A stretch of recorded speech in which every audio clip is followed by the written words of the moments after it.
On October 24, 1929, in USA, as investors began selling their overpriced shares, the stock market crash that some had feared happened at last.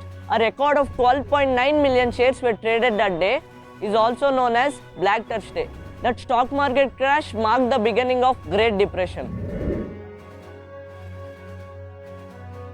Great Depression was a worldwide economic downturn that began in 1929 and lasted until 1939. It was the longest and most severe depression ever experienced by the industrialized Western world, sparking fundamental changes in the economic institutions, macroeconomic policy, and economic theory. Although it originated in the United States, it affected most of the countries around the world. It caused severe unemployment and acute deflation in every country of the world.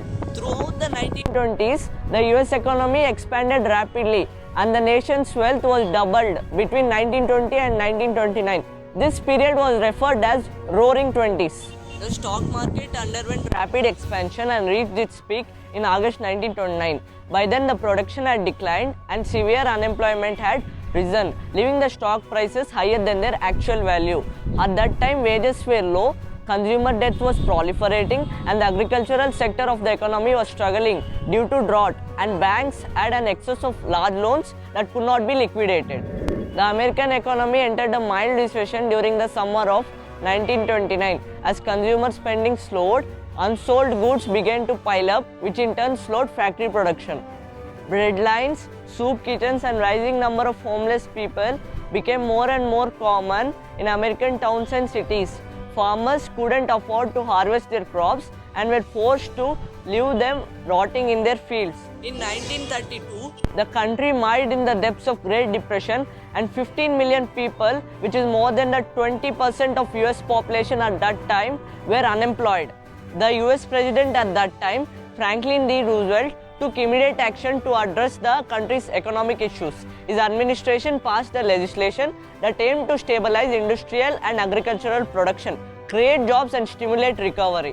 In addition, Roosevelt sought to reform the financial system by creating Federal Deposit Insurance Corporation for protecting depositor accounts and Securities and Exchange Commission to regulate the stock market. After showing early signs of recovery, beginning in the spring of 1933, the economy continued to improve throughout the next 3 years, in which real GDP grew at an average of 9% per year. A sharp recession was again hit in 1937, though the economy began to improve in 1938. This second severe contraction had reversed many of the gains in production and employment and prolonged the impacts of Great Depression through the end of the decade.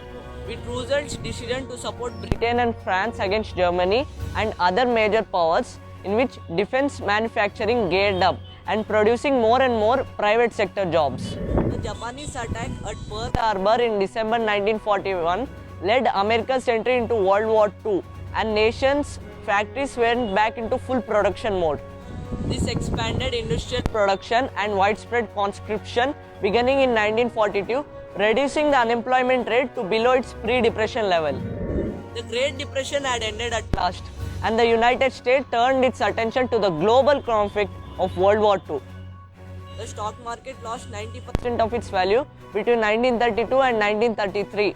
Around 11,000 banks failed during the Great Depression, leaving many with no savings. Around 3 lakh companies went out of business. Hundreds of thousands of families were not able to pay their monthly EMIs and were evicted from their homes.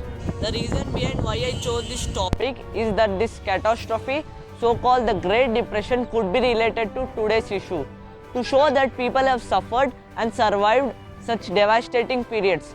Indeed, we keep doing the same mistakes which leads to such economic disasters, without realizing the consequences to be faced following disastrous circumstances that may lead to a world war. So at least from now on, let us be prepared and be precautionary for our upcoming events.